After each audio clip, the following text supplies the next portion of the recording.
गिरिडीह में बिजली नहीं रहने से बुधवार रात रेलवे स्टेशन से ट्रेन वक्त पर नहीं खुल सकी, जिससे यात्रियों को भारी परेशानी हुई। कई यात्रियों को घर लौटना पड़ा। वहीं बहुत सारे यात्रियों का मेल ट्रेन छूट गया, तो किसी किसी को दूर दराज का रिजर्वेशन भी कैंसिल करना पड़ा।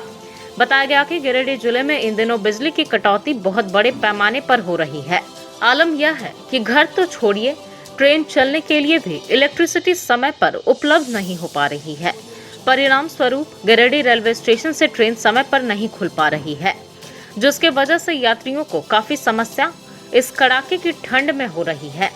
रोजाना रात्रि 10 बजे ट्रेन खुलने का समय है, लेकिन बुधवार रात इलेक्ट्रिसिटी नहीं होने की वजह से ट्रेन 11:15 पर खुल पाई, जिसके कारण नाराज हुए यात्रियों ने गुस्से का इजहार करते हुए अपने घर लौट गए।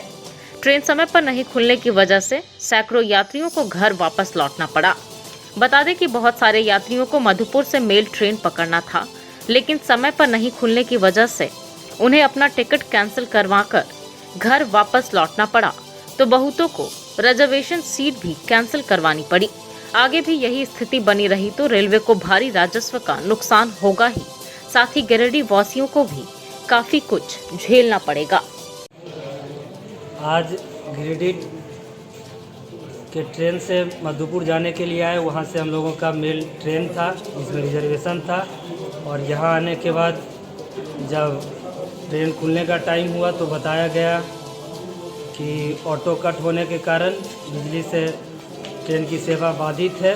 कुछ देर के बाद जब बिजली की सेवा उपलब्ध होगी तब इस ट्रेन को खोला जाएगा। इसके कारण से हम लोग टाइम से मधुपुर पहुँचते तो वहाँ से मेरा विभूति में रिजर्वेशन था और वो लगता नहीं है कि समय से ट्रेन गिरिडीह वाली मधुपुर पहुंच पाएगी और फिर हमको वहां से जाने में दिक्कत होगा। यहाँ भी बैठे हैं ठंड में यात्री और वहाँ भी मधुपुर में रात भर बैठना पड़ेगा और फिर कैसे आगे की यात्रा होगी, इसको लेकर समस्या है। यहाँ का सूचना स्टेशन प्रबंधक को दिए क्या आप लोग इस विषय पर? सूचना प्रबंधन सूचना देने के लिए सोचे, लेकिन अनाउंसमेंट हुआ कि बिजली सेवा बाधित होने के कारण हमारे पास कोई दूसरा अल्टरनेटिव व्यवस्था नहीं है, तो फिर कंप्लेन कहाँ करें? जब स्टेशन के तरफ से ही अनाउंसमेंट हो रहा है तो कंप्लेन किसको किया जाए? और इस समय यात्री यात्रा करने के लिए आए हैं तो कंप्लेन करने के लिए फिर किसके पास? कहाँ जाना था आपको? हमको मधुपुर से ट्रेन पकड़ना था और पटना के